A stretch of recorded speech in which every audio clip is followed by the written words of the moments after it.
She is a profound teacher of the word, a passionate communicator, a prolific leadership and financial coach. She is currently the lead pastor of Worship Harvest Downtown, the mega church.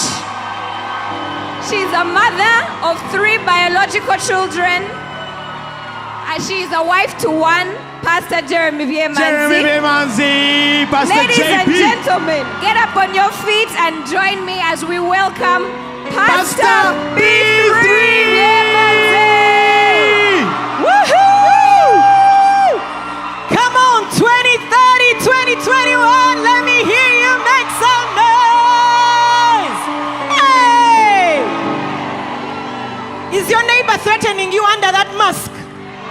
Come on. We want to teach you something before you sit down. The location pastors and I, who are 25 and 35, you know what I'm saying? Yeah. We realized in the break that we were making more noise than young people. We are scared.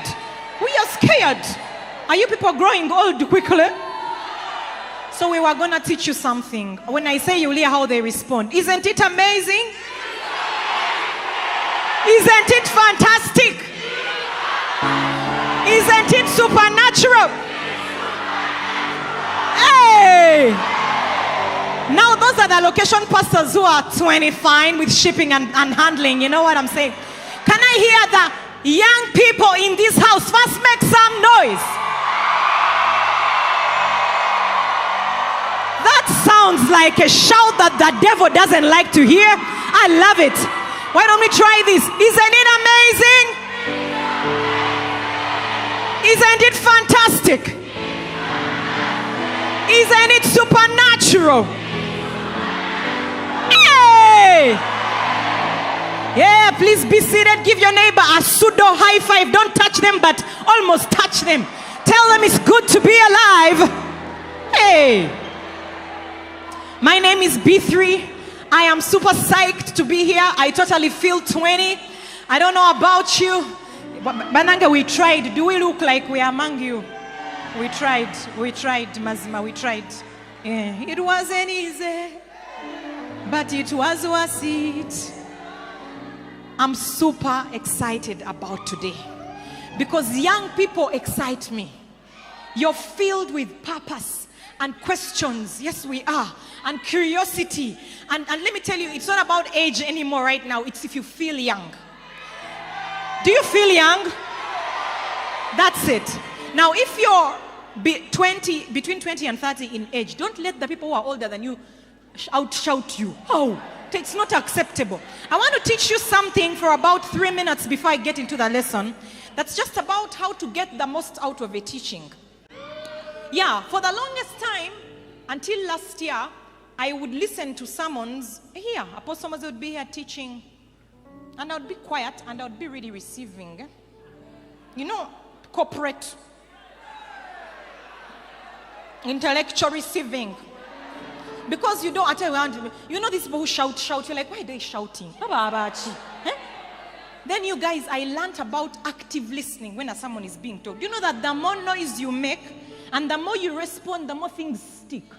You get excited about the word. So don't let your neighbor disturb you while someone is being taught. If you don't understand, you get up, you shout, you make some noise, you move around, you lift up that chair. Don't let your neighbor scare you because they don't know where you are on your journey. They don't know what God is doing in your life. They don't know the hunger that you carried to this place today. You know what you came with today. And so make a decision that you will never be in a place where someone is more excited about the word of God than you. Why should people be more excited about soccer and scoring a goal than the word of God? We refuse to participate. Hey! Those who are sitting, I send you greetings. You'll be fine. You'll be fine in your corporateness. You'll be fine. You'll be fine. You see, excitement is a decision. It's not a personality type.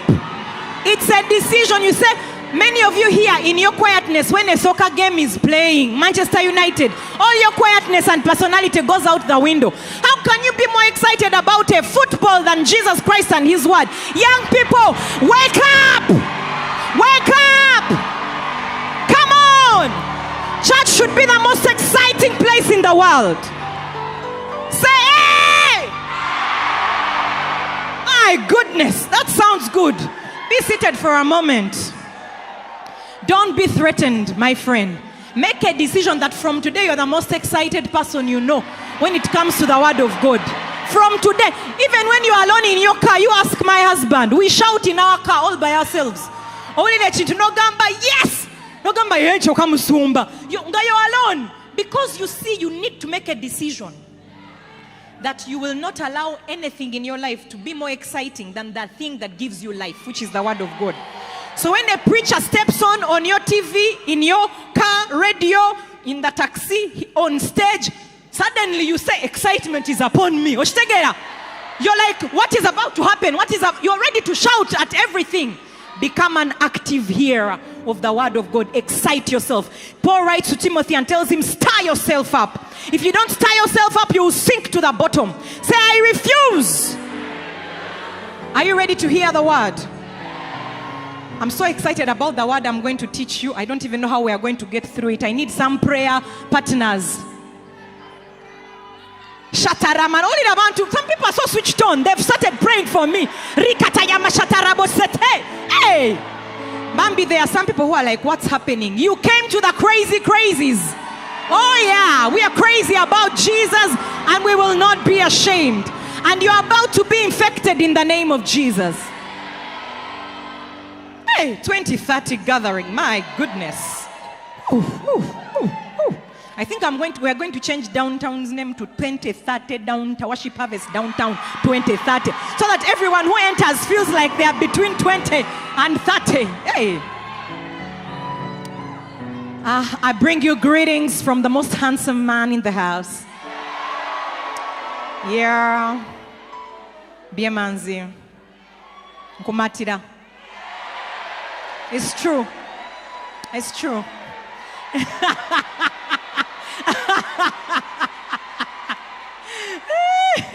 You people, I like Kavuyo. It's just so good. I like it so much. He needs a footstool. That's right. Mamweka footstool ateke kwe bigere. So good.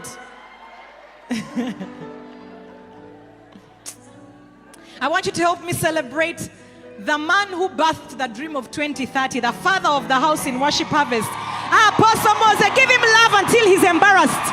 Come on, embarrass him with love. El Shataya, a test of his own medicine. Bamlete the footstool. I love it so much. Apostle, we love you. You're a good father. All right, you guys be seated. Let me start by this clock. First of all, whoever put it on, this is malicious. I refuse it. Viera, can you shoot up that first beautiful picture? Look at that girl.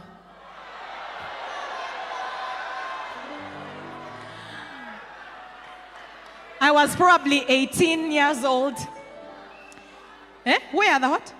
The feet, my friend, I was trying to make sure I stumble no one. I tell they are even showing my arms. I had really prayed about it. Is it okay to show arms? So there I couldn't stumble nobody. 18 years old. You know, we are going to talk about purpose today. I know that people why you're here today, either you really are desiring to know what am I on earth for? Or you feel so empty, or you have a clue, but you don't know how do you know for sure? The questions that I had as an 18-year-old girl, just asking myself, I would see people who would come to school and teach, and I would wish I could have as much clarity as they seemed to have. I prayed, I fasted, I asked God, I sought God, I had encounters with God, but I never quite, and I hung around people who had so much purpose, but I never felt like, I always felt lost, and so I forged purpose. I lied. I'd come up with what seems noble. My purpose is to run an orphanage. Yeah, that seems very kind. Let's run with that. The problem is the next time they ask me, I would forget. I would have to look at a paper to see what I wrote. If you must check the paper to see what your purpose is, it's not yours. That was me. And I wish I would tell you that it was me many years ago. But let me show you what started to happen for me. Is you're going to see why I'm showing you these pictures. Is that in the book of Jeremiah chapter 1 verse 5, the prophet writes and says that God says to him, before I formed you in the womb, I knew you. Before you were born, before you showed up on the earth, way before, I sanctified you and I ordained you for a purpose, okay? And his was to be a prophet to the nations. God doesn't call you to small things. So on the inside of you, in Zija, there is a thing bubbling. And the enemy, I used to think that that's the devil. Why do I want a lot? My God, isn't this how pride begins? The devil. So you see big things. You see yourself on big stages. You see thousands. You feel a call to more. You want famousness. You want something. You feel a drawing. That is the voice of your father saying, I want you to have more. But the question is how? How do I move from here where I have nothing figured out to all I have are feelings and pictures and inklings and questions and feelings of what if I'm pulling myself into something that is not even mine. The what ifs. And then, let me show you a second picture. Because I want to say to you today that you do not find purpose. You do not. It is not recorded anywhere in the Bible that someone sought purpose and found it. Find me one person. There is no person in the Bible who looked for purpose. If it's there, I've not found it. And I've been a student of the Bible. I've read my Bible cover to cover. I know those stories. I have not yet found a man or woman who it is recorded. And you know the Bible shows us how to live, that they sought purpose. Purpose found them. But there are principles that help you to be found by purpose. And we're going to, and Pastor Papa Blesso already talked about one of them. And we're going to talk about some of them from my journey and life and from the people that we have walked with and seen what has happened in short periods of time. They've come into crazy contact with their purpose. Not because they were looking for it anymore. Many of you are wasting time looking for purpose instead of serving purpose.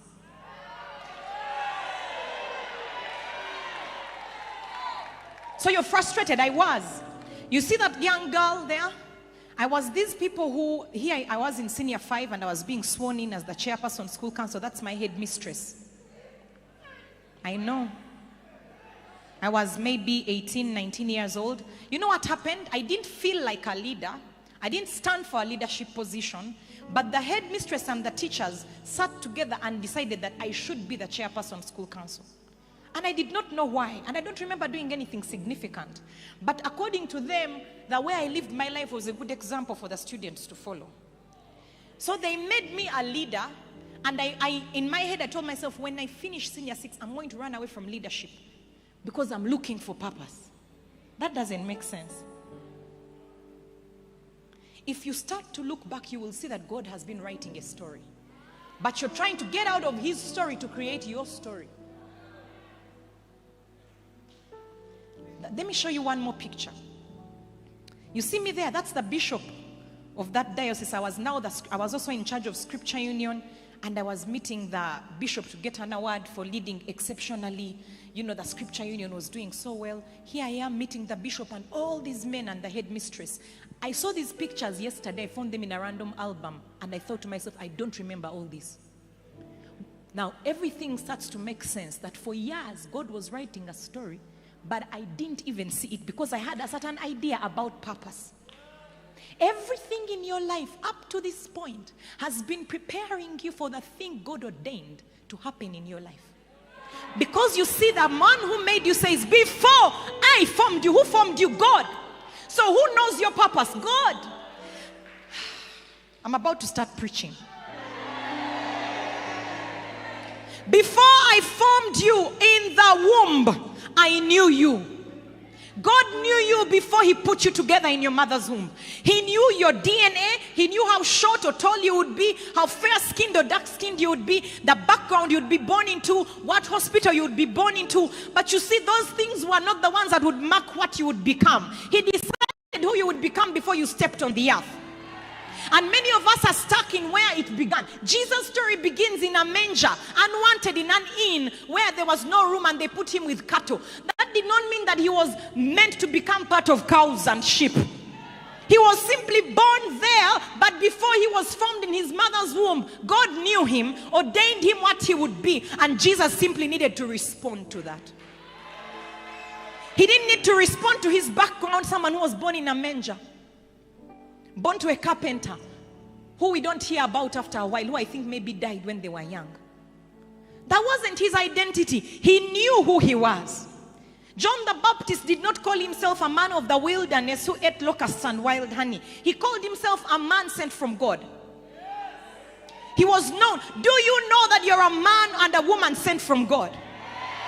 Oh yes, you may have been born in Mbulamuti Community Hospital or in the garden while your grandmother got into birth pangs. But I want you to be aware that you are a girl, a lady, a man sent from God with a divine purpose, a divine destiny, and it is to the nations. It is not to your village. It is not to your small community. It may begin there, but God's dream for every child of his whom he created is for the nations. Stop feeling guilty about it. Stop embracing smallness. You need to agree with God and agree that I am for the nations.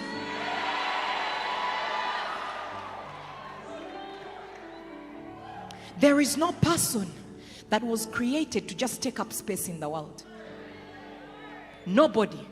God is not random. You have value. I don't know what your circumstances are. You know, you're looking at me here. You don't know my history. If you sat down and had my history, there is no chance that I should be here. No chance. But you see, I had to let go of that history, pick out what I could and learn from that history, and embrace something ahead of me. You cannot live in the future while holding on to the past. And there are people here, you've been hurt deeply, but your entire reference point of life is that bad thing that happened to you. Today you're going to let it go because you need to move forward. You're in a prison, you have the key. You need to open that prison door and embrace the future and let go of the right to be hurt anymore. Because you can either be a hurting person or a prophet to the nations. You can't be both. You are made for a specific purpose in your generation. You are not born in this time by accident. Maybe you feel like a misfit. It's a lie. You see, everything you feel you've embraced as true. Encountering purpose. Listen to me, young people. Encountering purpose begins with encountering your Creator. And there's some of you today, you came, you do not know Jesus as your Lord and Savior. Today we are going to give you that opportunity. That's where it all begins. For me, life started to make sense when I said yes to Jesus. For real. Not for religion. For real. And said, show me. What am I here for? Are these things I read about true? Am I also part of that story, Lord? How do I embrace the things that you're saying are mine? It begins with encountering the one who made you. You see, the one who made you knows the purpose he made you for. Everyone around you might have told, even your loving parents might have said things which you're holding on to. I held on to words that were spoken by people who I valued. And I would run them through my mind and they produced bad results. I would run through the things they said, the hurtful things, and think about them and start to experience them. And then when you let them go and instead embrace the things that your father said about you. He says you're the righteousness of God. He says you have a purpose. He says he has good plans for you. He says the future is bright. He says you're made for something. That's what God says about you. You're fearfully and wonderfully made. Let go of the other words. Embrace the words of the one who made you. Get into relationship with him and drink everything he says as true. Dare God. Dare him. Dare to hold on to what he has said concerning you as a young person. I want to say, when you look at this scripture, God's dreams concerning you are big. Because God thinks nations. He didn't say to Jeremiah, I called you to be a prophet to Israel. He says to the nations. And indeed, he's prophesying to nations. We are in Uganda. We are reading Jeremiah. That's why it's important for you to write. Those things outlive you. Your book can minister thousands of years from today. And you need to write what you know now, not what you will one day know. Then when you know more, you write again what you know then. Before I formed you, I knew you. God's dreams concerning you are big. He thinks nations.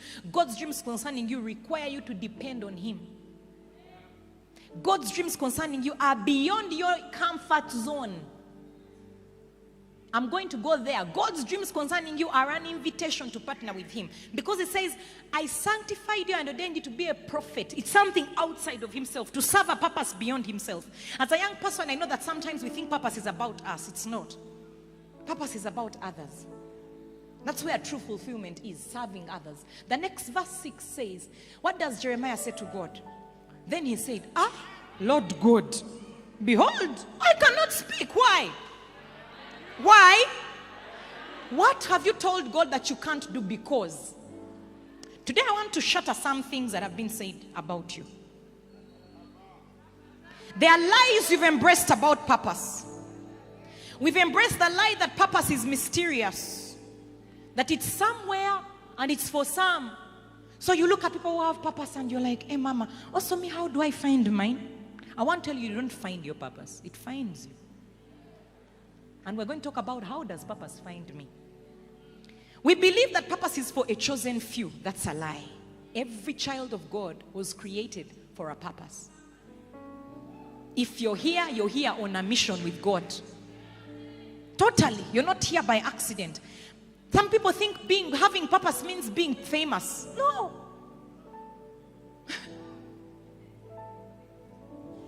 No. Having purpose doesn't mean you're famous and your face is on a billboard. No. You can be very famous with no purpose. There are people you know. They are famous, but there's no purpose about their life. What are they serving? When they die, who will remember them? Do you guys know that I asked my daughters, they don't know who Michael Jackson is? Some of you even here are like, who is he? They don't know him. They don't know Oprah Winfrey.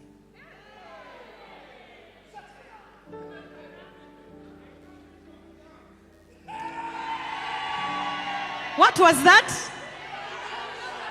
They know Bishop Doug. My children, they know him so well. We think that purpose is about us. I already said it's not about us. This one is the one I want to get into a little bit. We think that purpose is about our strengths, our personality types, and what we are good at. I'm going to get into that very deeply today. I want to shatter that nonsense. It's a worldly system we have embraced that is killing us.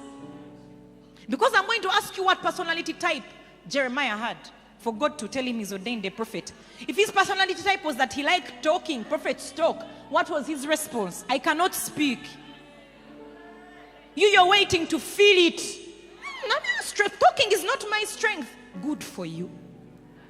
God is not interested in your strengths. It is His strength made perfect in you.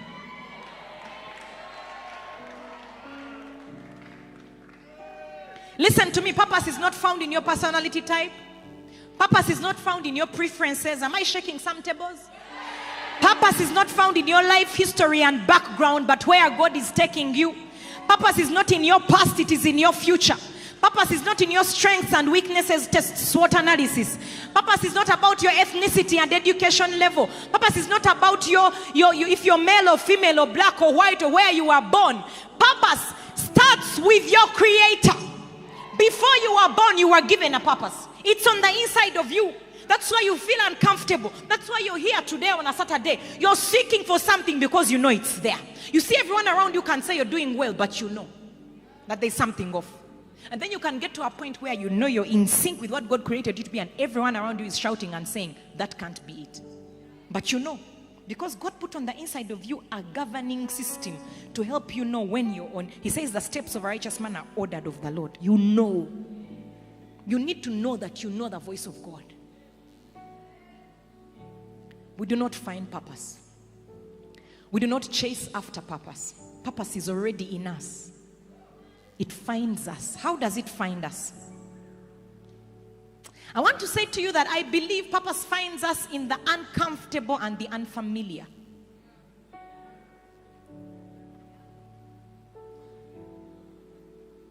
And I'm going to prove it to you through different stories in the Bible. Number one, purpose finds us in the uncomfortable and the unfamiliar, where we are forced to depend on God. I want to say that purpose finds us when we are serving others. It finds us beyond self. When we are serving others. I want to say to you, number three, that purpose finds us in the saying of yes. Saying yes, in our availability. Being available. Strangely, in these simple things, purpose finds us. Because purpose is from God, our creator, but purpose requires a response. Many of you, God has been stirring you, but you keep saying no. Because you're looking for the familiar, the comfortable, the place of strength, the place of, where you're educated, the place that gives you comfort, the place that you know how to do, where you feel in charge, in control. Anything that seems where you have no control, you're like, it can't be God. Shock, shock. God seems to, specifically like to call us in those places. Joseph, a teenage boy who had a dream at night while he slept. How many of us know that you don't make dreams happen in your sleep? They find you sleeping, unconscious. And he dreamt a thing, and it put him in trouble. But you see, it was so strange that a teenage boy with a dream becomes hated by his brothers, sold into slavery in another land altogether. A stranger, he's accused falsely, he's imprisoned, and the dream seems like a hoax. But he kept saying yes, and he kept serving exceptionally.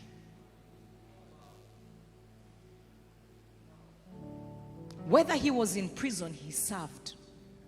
In Potiphar's house, he served. And in the service, a man mentions his name to the Pharaoh, and before he knows it, what elevated him? Service. It wasn't his dream that brought him before the Pharaoh. It was his service. It's not your dream, darling, that's going to bring you before kings. There's no scripture that says that, show me a man who excels at dreaming, he will stand before great men. No. He says, show me a man that excels at his work. Where you are right now, God can guide you into purpose if you serve. I don't care if you're at a reception somewhere and I don't know where. You become the best they've ever seen. Because tell me something, while Joseph was in prison serving, was that him being a prince over 13? Those things he dreamt. Prison doesn't seem like reigning as a king. Potiphar's house, he was a servant, a slave in Egypt, in another land. But the man served. Service elevates. But service also opens the way into purpose. If you told me that I would be where I am today, I would not even argue with you. I would dismiss you. When people say nonsense, I just wouldn't even argue. Because it wasn't even in my wildest dreams. It wasn't even a desire. I was telling people that some of you think that I'm those people who like to be in the front talking. I'm not. The people who know me closely know that even asking me to be an MC at an event, they tell me beforehand and I have to deal with it emotionally. My greatest space where I enjoy, where it's strength, event planning, making the people look good, take care of everything, make sure it works well. At my home, I want to be in the kitchen. I like hosting guests, just in that thing in the background. But for some reason, everywhere I went, I was put in the front. I was looking at pictures in that album. So many of them, I'm holding a microphone. I'm like, how come I don't remember this? Because I think it was so uncomfortable, I blocked it. But I served. Served on the worship team. Served, kept saying yes with discomfort. And in the yes, God was writing a story beyond my wildest dreams. In serving, in just serving, being available, showing up, helping, doing what needs to be done, and feeling so empty, feeling so lost, feeling like, I don't know what my life is about. That's okay. Your life is about serving. You serve. You serve and watch God elevate you. And I'm going to show it to you bit by bit. That's Joseph. David, what happens? Teenage shepherd boy with a heart after God. He has a musical skill. It's what brings him into the palace. He comes to play the harp for King Saul. God has anointed him as king, but he stays as a shepherd. A king shepherd. He has the anointing of a king, but he's a shepherd. He needed to serve as a shepherd. He needed to serve as a harp player to be able to get into the palace. He served. He served at the king's whim. He did what Saul asked him to do. He fought. He fought the battles of Saul. He did what the king asked him to do. And in the serving, suddenly, as he's fighting the battles of Saul, God starts to elevate him while he's serving. He could have been anointed king and remained with his kingly anointing if he did not serve. Some of you, you carry anointing, but nothing is happening because you're not serving. You're walking around with big dreams. You're frustrated and you're frustrating those around you because you've not allowed yourself to be willing to humble yourself and serve. And serve where you're told to serve. David didn't come and say, this is where I would like to serve. He served where the king asked him to serve. Where are you right now? Which location do you attend in Worship Harvest or whatever church you come from? Are you serving? Are you serving where they need you to serve? Not where you feel convenient. It's convenient to serve. Purpose is not found in convenience, child of God. That's a lie of the world. If you feel it, do it. If you don't feel it, don't do it from hell. Because feelings are in the carnal realm. Nothing spiritual about feelings. You can tell yourself what to do and do it. That's what self-control means. You can tell yourself right now to feel happy. And you feel happy. So, he served a man who he had to hide from for 7 years. For an assignment he did not choose. He didn't choose to be king. You don't get to choose what your purpose is. You respond to purpose. Are we together? Let me tell you about Samuel, a toddler given at the age of about 2 or 3 to be under Eli the prophet. Did Samuel choose to be a prophet because of his personality type? At the age of 3, he had a sense of his personality. It wasn't even his decision. His mother gave him over because of an oath. Some of you, your parents are trying to hand something to you, but you're like, I want my own because I don't feel it. But you don't know the promise they made to God before you were born. And you don't know that in that promise is your purpose. And in God's wisdom, that's why he says, honor your father and mother.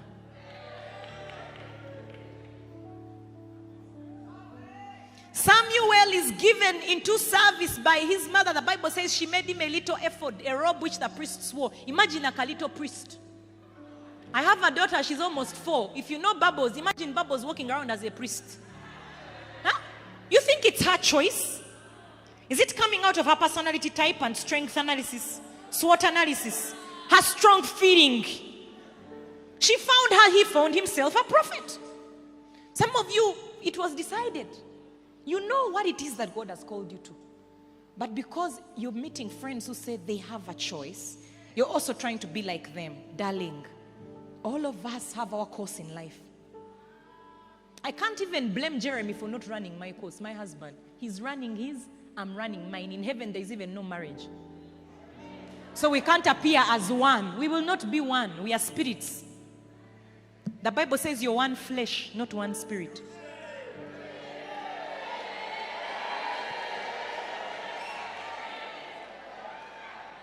So Samuel did not choose to be a prophet out of deep passion. His mother decided for him. He did not recognize the voice of God with ease. As a prophet, he thought he was hearing his spiritual father speaking. And Eli had to tell him that the next time you hear that voice say, speak, Lord. Some of you, you're a prophet, but you don't yet even know how to recognize the voice of God. And so you think you're not a prophet. You just need a prophet above you who you can follow, who can teach you how to recognize the voice of God. But I have not yet come to tell you how. But we are almost there. Esther, Queen Esther, a teenage girl married to a king who had just chased his original queen. She was a replacement. Yeah, sometimes you feel like you're the replacement. Someone fails and they say, Dora, you can do it. This person has become bad-mannered. Dora, take over. And you're like, I'm the replacement. Why did they make me first choice? Shut up and serve. You don't know what God is writing.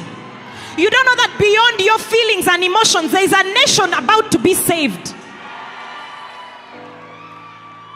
But you want to be first choice. Even David was second choice. Does it matter?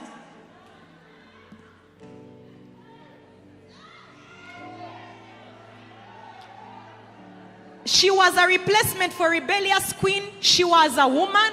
She was an orphaned girl who had finally made it to the palace from a hated tribe. And she risked. Now imagine, you're this girl, you're an orphan, you know the king, and you can imagine. You think Queen Vashti stayed around?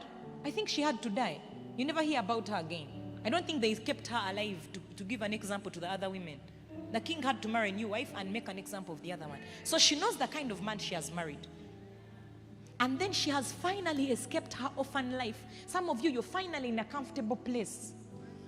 You swore like me, how I swore in Nyankore. I don't know how they say it in English. Kuri kubanza itakuhereruchi. About like suffering that at least you would rather suffer young but not later. Zikusoka tezikola chi? Tezikola chi? It's okay.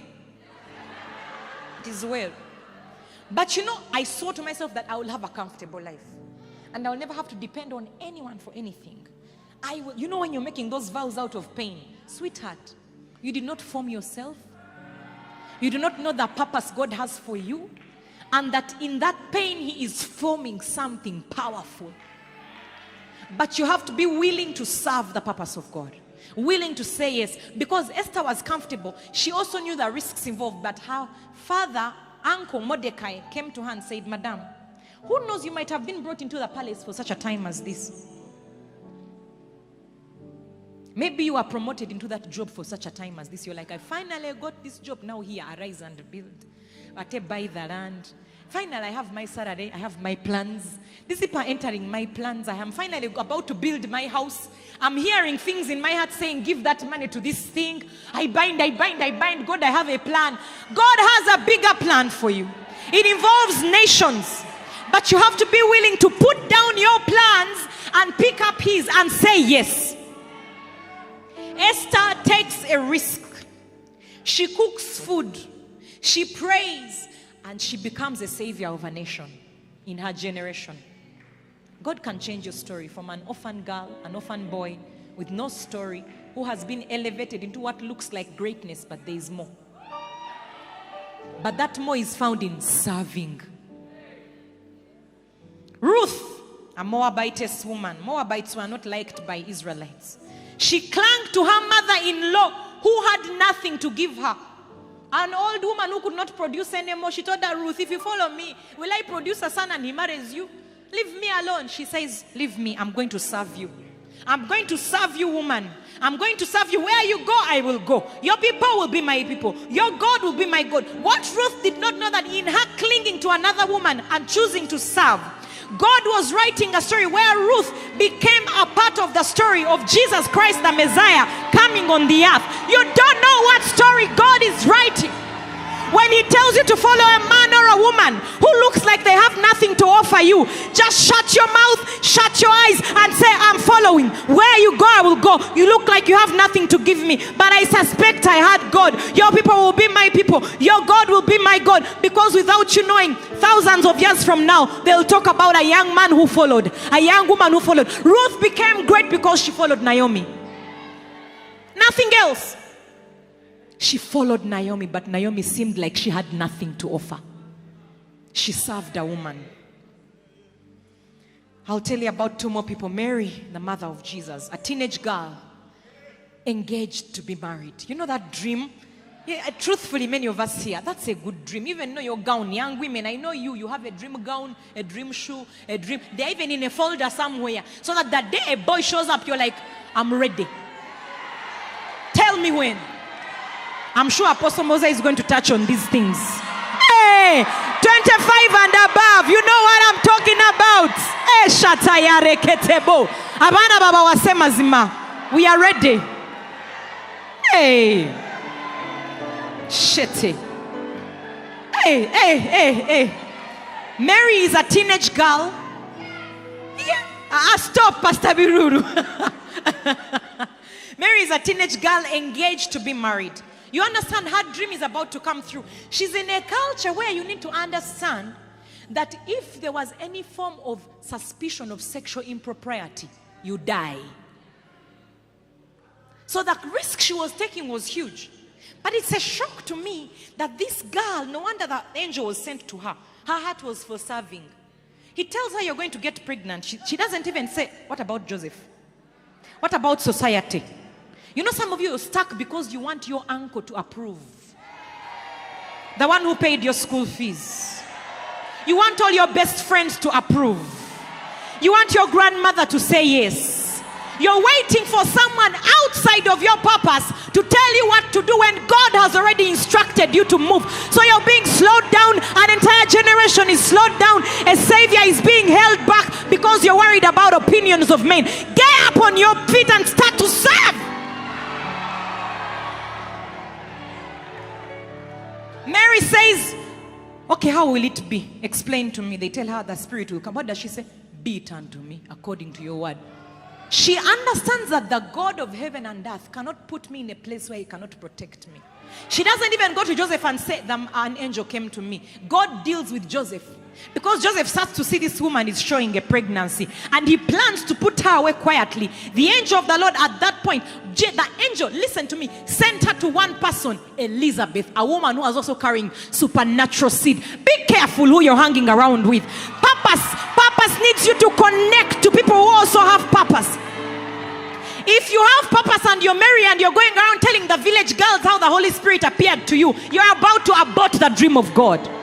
Mary goes to one person who was carrying supernatural seed, Elizabeth, and says, and they meet each other and their children leapt in the womb. You need to get connected to people who carry divine purpose. Connect to them. They may seem weird, they may seem strange, but God has appointed for you an Elizabeth somewhere. And they may not look like much. He has appointed a Ruth for you somewhere. He has appointed for you a soul somewhere. God has given you a man or a woman to follow. They carry something significant. They look different from your family. They look different from your friends, but you feel drawn to them. Come on, you need to connect to them, because in connecting with them, you release not only yourself, but millions who are behind you, the nations that are on the inside of you from the day you were born. All of you carry nations. They are inside, waiting to be birthed. Do you think Joseph knew Israel knew he would be a nation? Jacob, he did not know, but he kept saying yes to God. And in his yes, there was a nation. Nations are on the inside of you. Crying out, calling out. You need to respond. Say yes! Let me tell you about one last person. His name is Gideon. I love Gideon. Gideon makes me happy. Gideon is a young man hiding in a wine press. Israel is under attack. This young man, I need to understand, he's hiding. He's hiding. Some of you, you've been in hiding for so long. You even have a gift where you can be here and you're hiding. You make sure anything significant about to come, you run away. You hide from your pastor. You hide from your friends. You hide from significance, and you think it is humility. It's not humility. It is a plot of the devil to cover you and kill the nations that you carry on the inside of you. Your life is not about you. Don't be deceived. God put you here to partner with him to serve nations.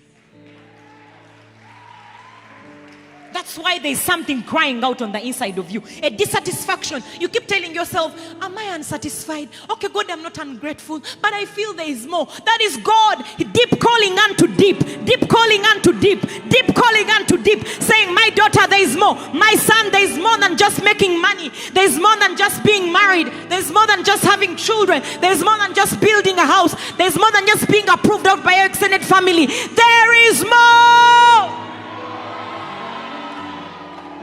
Creation cries out. in expectation of the sons of God to arise.